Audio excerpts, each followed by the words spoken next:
ikuti gereja yang benar. Ketika terang itu diberikan, maka gereja itu punya terang. Ya, jadi kita tidak punya terang, tapi terang Kristus yang ada pada kita. Apa artinya perempuan itu mempunyai bulan di bawah kakinya? Apa arti bulan itu? Tentu kita tahu bulan tidak punya cahaya, tapi karena sinar matahari diterima oleh bulan, bulan pun bisa memantulkan cahaya. Jadi pantulan dari terang kebenaran yang menyelubungi Kristus itu sinar matahari, yang menyelubungi jemaat itu, itulah yang dipakai oleh bulan. Jadi bulan itu adalah menggambarkan pantulan terang Injil. Bulan yang berada di bawah kakinya menggambarkan bahwa pantulan terang Injil telah diganti oleh pelayanan Kristus. Dulu sebelum Yesus lahir di dunia, bahwa orang Yahudi selain biasa kita membawa domba, membawa sapi dan lain sebagainya. Tapi sekarang itu sudah digantikan oleh pelayanan Kristus. Kristus menjadi korban yang sesungguhnya dan mati kayu salib. Oleh karena terang Kristus, maka itu sudah digantikan. Dan terang itu diberikan kepada jemaatnya. Itulah sebabnya Yesus menyatakan. Tadi di Yohanes 8:12 dikatakan apa? Akulah terang dunia. Tapi di dalam Matius itu dikatakan, kamulah terang dunia karena sudah diberikan Ibrahim. Apa artinya perempuan itu mempunyai sebuah mahkota dan 12 bintang di atas kepalanya? Bintang itu cocok menggambarkan 12 rasul, yaitu 12 murid Yesus, ya. 12 murid Yesus dan orang-orang yang besar kesaksiannya. Ke-12 inilah menjadi fondasi di dalam pekabaran Injil ke seluruh dunia. Dan 12 itu ditarik oleh Yesus dan mereka dijadikan menjadi bintang.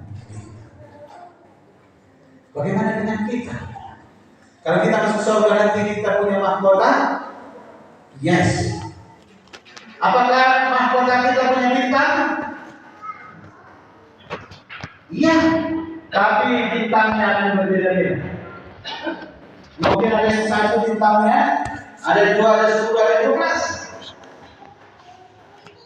Misalnya seperti Syria.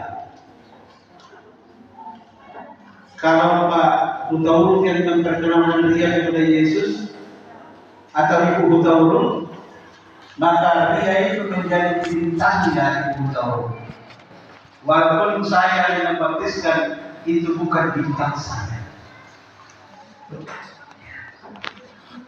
Ria, kalau dia nanti berhasil menarik keluarga sanak famili kepada Yesus, benar menjadi pengikut Yesus, maka itu akan menjadi bintangnya Ria. Pokoknya bahwa kita akan memiliki bintang di mahkota kita bila mana kita masuk surga. Paling tidak ada berapa bintangnya? Kalau tidak ada satu, ya. Jadi matahari, bulan dan bintang menggambarkan pelayanan gereja. Tentunya gereja yang benar yang kita maksudkan tadi, ya, dalam memberikan kabar baik terang Injil ke seluruh dunia. Inilah yang tidak disukai oleh setan. Maka setan akan melakukan segala cara bagaimana menghancurkan gereja yang benar. Apa yang dilakukan setan? Wahyu 12 ayat 4. Ada yang bisa membaca? Boleh dibacakan orang muda. Wahyu 12 ayat 4.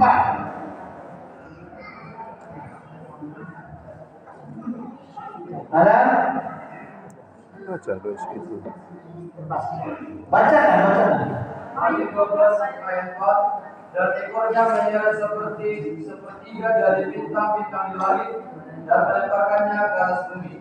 Dan naga itu berdiri di hadapan perempuan yang hendak melahirkan itu untuk menelan anaknya. Segera sesudah perempuan itu melahirkannya. Jadi naga itu berdiri di hadapan siapa? gereja.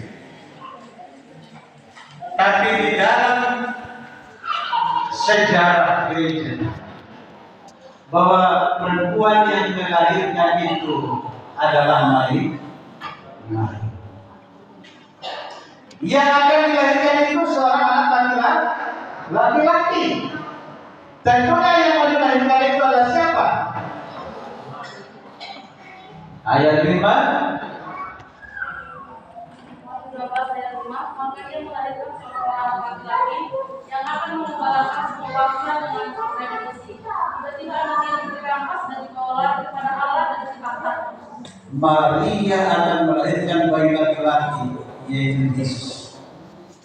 Matius 1:21. Dan engkau akan menamakan dia Yesus, karena dialah yang akan menyelamatkan umatnya dari dosa mereka. Laki-laki itu yang akan menjadi penyelamat. Laki-laki itu tidak boleh dibinasakan oleh setan atau Lucifer. Maka dia diangkat pada saat mau dibunuh oleh perintah Herodes. Sebab bayi umur di bawah 2 tahun akan dibinasakan. Tapi Tuhan melarikan dia dengan menyuruh Maria dengan justru pergi ke Mesir, diselamatkan mereka. Baik itu adalah siapa? Yesus. Jadi ada 3 tokoh di dalam sejarah ini ya. 3 tokoh. Satu siapa? Perempuan suci. Apa tadi perempuan suci? Gereja yang benar, gereja. 2, anak laki-laki. Siapa anak laki-laki itu? Yaitu Yesus ya. Siapa bayi laki-laki itu? Yang lahir itu, yang dilahirkan perempuan itu, yaitu Yesus sebagai kepala gereja. Ya. Jadi inilah yang mau dimusnahkan oleh setan atau iblis. Tapi begitu orang apa ini? Orang Majus pulang. Jadi orang Majus, Gaspar, Melkior, Baltasar, ada 3 orang mereka. Mereka datang kepada Maria supaya ini dilarikan ke Mesir. Tapi ini tidak ikut ya. 3. Tokoh yang ketiga, mereka ular ini. Naga sudah tua, setan atau iblis. Tapi jangan salah menyebut. Alkitab katakan naga si ular tua. Jangan salah sebut si naga tua. Bahaya. Ya, bahaya. Ya, naga si ular tua. Ini adalah pelaku ketiga yang perlu kita waspadai. Apa rupanya yang dilakukan di sini kepada gereja? Ayat 12.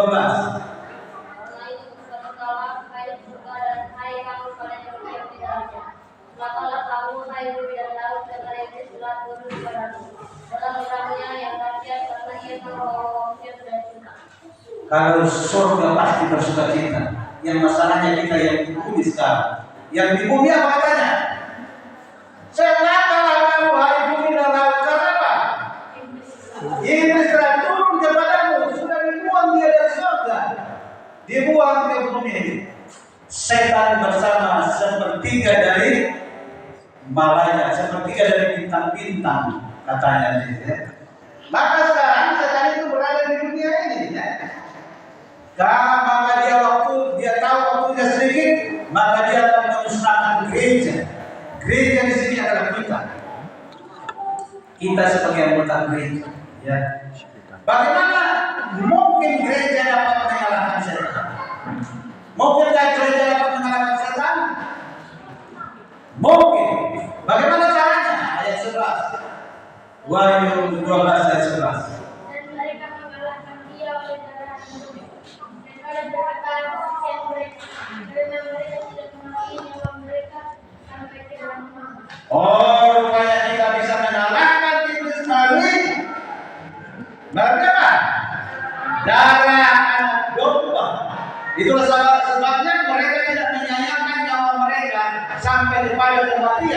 Dibuang pun umat-umat Tuhan itu ke dalam perapian, mereka tidak takut karena percaya kepada. Jadi gereja yang benar mengalahkan setan dengan apa? Dogma, yaitu darah Yesus. Percayalah kepada Evangel Kristus, terimalah darah. Itu kekuatan kita.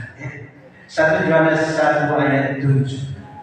Tetapi jika kita hidup di dalam terang, sama seperti dia hidup di dalam terang, maka kita beroleh persekutuan seorang dengan yang lain, dan darah Yesus anaknya itu menyucikan kita dari segala dosa. Tandanya kita sudah disucikan, kita masuk ke dalam gereja yang benar, maka kita harus menjadi anak-anak terang. Jangan lagi melakukan kegelapan. Orang yang menjadi anak terang akan menjadi terang di lingkungannya. Maka umat yang benar tidak mengasihi nyawa mereka sampai ke dalam maut. Itulah sebabnya ketika Daniel ditangkap, dan takut dia dilemparkan ke lubang singa. Dia tidak sayang kepada nyawanya dibanding dengan kasihnya kepada Tuhan. Itulah sebabnya juga Paulus hamba Tuhan menyatakan satu statement yang luar biasa di dalam Filipi 1 ayat 21. Ya. Melalui darah anak domba yang membuat mereka rela mati demi Kristus, mereka tidak takut mati. Karena apa? Karena begitu hidup adalah Kristus dan mati adalah keuntungan. Mati keuntungan. Padahal kita ini masih banyak yang takut mati. Masih ada teman saya di sini yang takut mati? Atau ada yang sudah siap mati? Oh, belum juga ya. Ya. Mati adalah keuntungan bagi Paulus, sebab dia hidup itu adalah Kristus. Kalau Kristus meninggalkan dia, mati yang mati. Ya. Gereja yang benar, apa katanya? Mengalahkan setan. Gereja yang benar, Mengalahkan. kesaksian hamba-hamba Tuhan, para nabi, para rasul memberikan kesaksian tentang kebenaran Kristus, bukan hanya kata-kata doang, tapi kesaksian hidup. Paulus juga menyatakan, ini juga kita baca.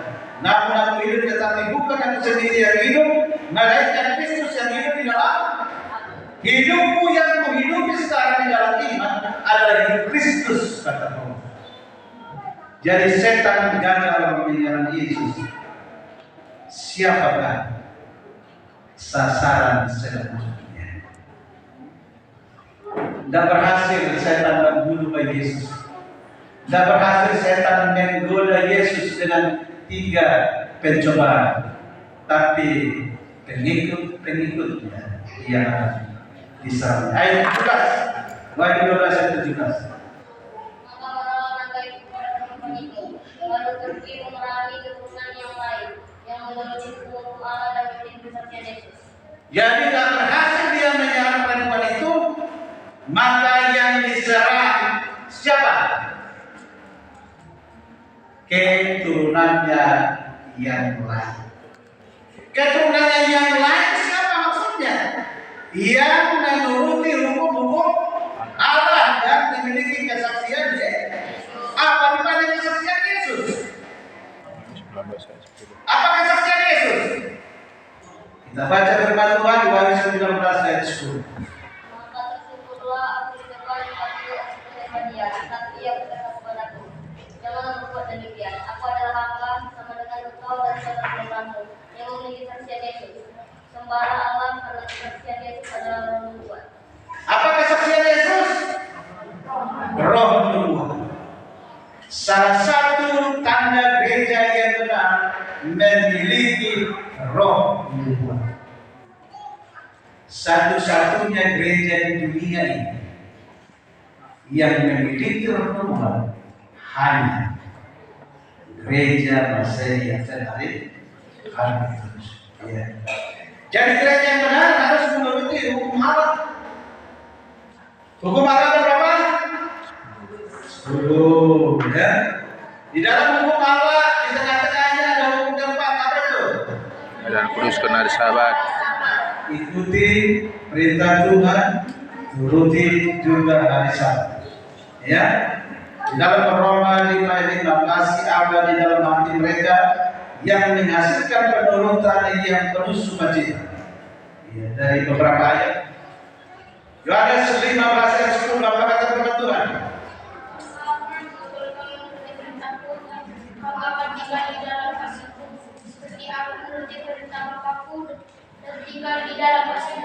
Nah, bagaimana supaya kita bisa menurut hukum Tuhan?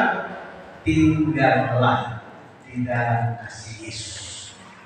Sama seperti Yesus tinggal di dalam kasih Bapaknya, maka Yesus berhasil menuruti seluruh perintah Bapaknya.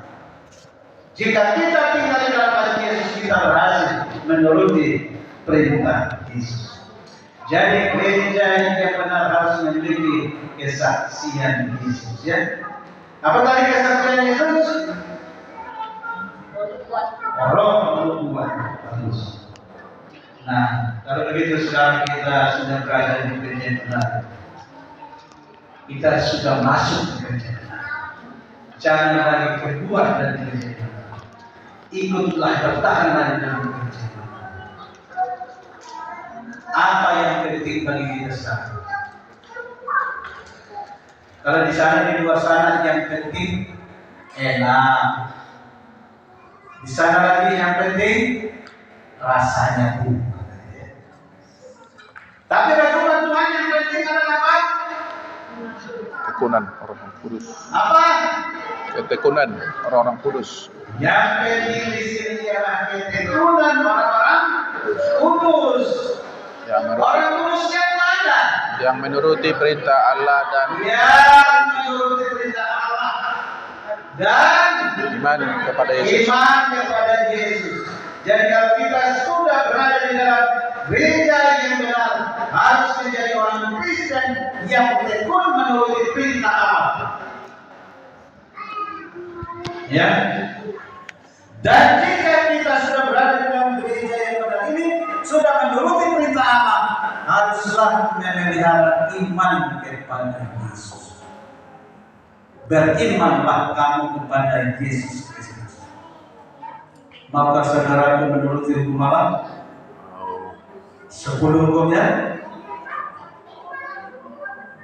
Maka saudara tinggal di dalam gereja yang benar, memelihara imanmu tetap hidup di dalam gereja yang benar ini. Berdoa supaya dengan iman yang kuat, iman kita menjadi iman yang hidup, bukan iman yang mati. Bukan iman yang mati. Sebab Yakobus menyatakan iman tanpa perbuatan adalah mati. Yakobus 2:17. Yakobus 2:20. Iman tanpa perbuatan adalah iman yang kosong. Yakobus 2:26. Sebab sama seperti tubuh tanpa roh adalah mati, demikian juga iman tanpa perbuatan adalah mati. Kita mau memiliki iman yang hidup. Kalau begitu, milikilah kesaksian Yesus. Ya, kesaksian Yesus adalah roh nubuat. Gereja yang benar memiliki 10 hukum. Ya, gereja yang benar memiliki kesaksian Yesus. Gereja yang benar memiliki roh nubuat. Apa itu roh nubuat? Kesaksian Yesus yang diberikan kepada Nyonya White, yang diberikan melalui inspirasi ilham Allah, dan Nyonya White menuliskannya menjadi buku. Buku itu disebut menjadi buku roh nubuat. Ada Alfa dan Omega. Di dalam Alfa dan Omega itu ada para nabi dan bapa, ada para nabi dan raja, ada ribuan segala jamaah, ada kemenangan akhir, ada kisah para rasul, ada seri membina, rumah tangga Advent, petunjuk daya, ministry of healing, jadi banyak. Itu semua adalah nubuat. Dan jika kita belum memilikinya, mulai dari satu persatu. Karena itu adalah petunjuk Tuhan untuk gereja yang ada. Dan buku itu ada di kantor kita, dan sebagian ada di rumah yang ingin memiliki. Nah, jadi kesimpulannya, pilihlah gereja yang benar menurut Alkitab. Gereja yang menuruti 10 hukum Allah, bukan 9 atau 11. Ya, jangan ditambah-tambah hukum ke-11. Unang masih baiklah. Ayo jangan ya, nggak boleh. Gereja yang benar memelihara hari Sabat yang dituju, bukan hari Sabat palsu. Gereja yang memiliki iman yang hidup, iman kepada Yesus Kristus, dan gereja yang memiliki kesaksian Yesus, yaitu Roh Allah. Inilah yang perlu kita sampaikan, khususnya kepada adik-adik kami yang baru baptis. Ini adalah pegangan penting bagi kita tetap berdiri bertahan dalam gereja yang benar. Untuk itu, siapakah di antara kita yang ingin masuk surga?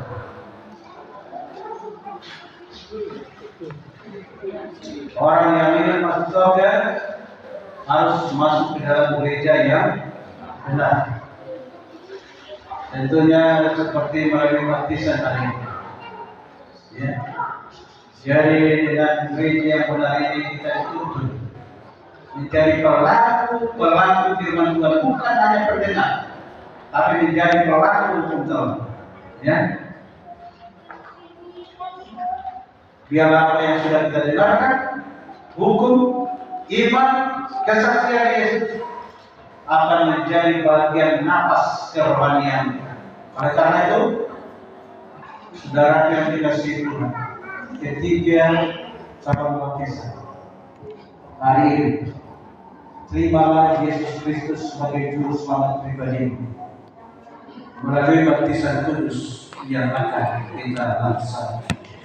Kiranya dengan kasih kuasa Tuhan, Tuhan Yesus akan memberkati kita. Amin.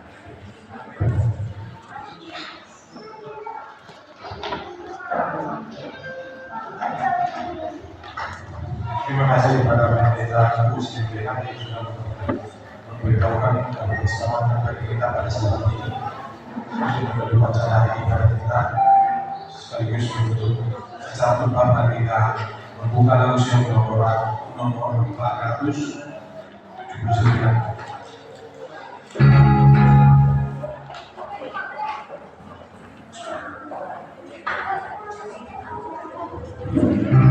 Sama berdiri dan nyanyi lagu syukur.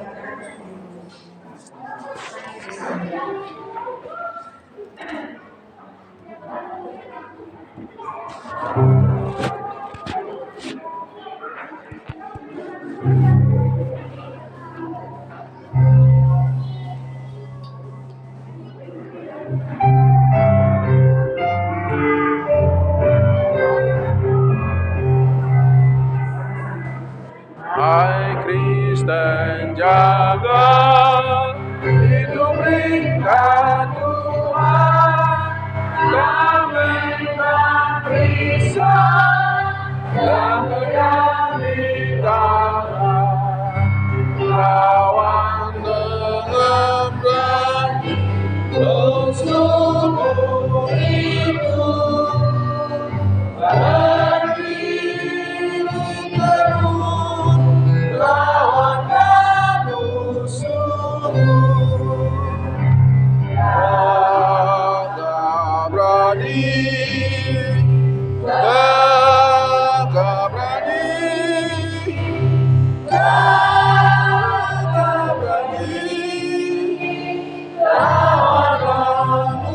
Semua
Ya Allah, ya Tuhan kami, Allah yang sudah memberkati kami dari awal ibadah hingga pada khotbah ini.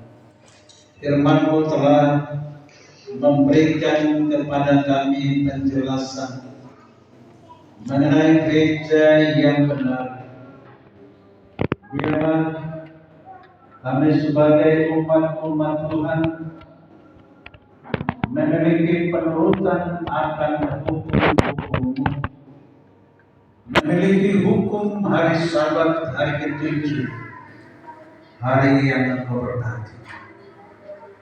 Kami beriman kepada Yesus Kristus. Biarlah iman kami hidup senantiasa. Melalui iman kami akan mengalahkan panas si musuh. Berikan kekuatan bagi kami untuk mengalahkan musuh-musuh kebenaran. Dan kesaksian Yesus, ciri gereja yang benar, gereja umat yang sisa, gereja masih benar ke-7, dan kami mau dituntun oleh kuasa Roh Tuhan. Terima kasih Tuhan. Biarlah ini menjadi fondasi kebenaran dan juga fondasi bagi ketiga anak Tuhan yang akan menerima baptisan kudus. Mereka mau menerima Yesus sebagai juru selamat pribadi mereka melalui baptisan kudus hari ini untuk masuk menjadi resmi anggota gereja yang benar. Terima kasih Tuhan. Tambahkan berkat-Mu bagi masing-masing kami pribadi lepas pribadi, keluarga demi keluarga. Pada saat kami Tuhan selesai melaksanakan baptisan kudus, kami semua juga membaharui baptisan janji kami, sehingga kami pulang menjadi orang-orang yang terberkati. Terima kasih Bapa di surga. Kami persembahkan segenap kehidupan kami ke dalam penjembalaan tangan Yesus Kristus. Kasih karunia Tuhan Yesus Kristus dan kasih Allah Bapa serta persekutuan Roh Kudus senantiasa yang akan menaungi kita dari sekarang sampai selama-lamanya. Dalam nama Yesus kami berdoa dan mengucap syukur. Amin.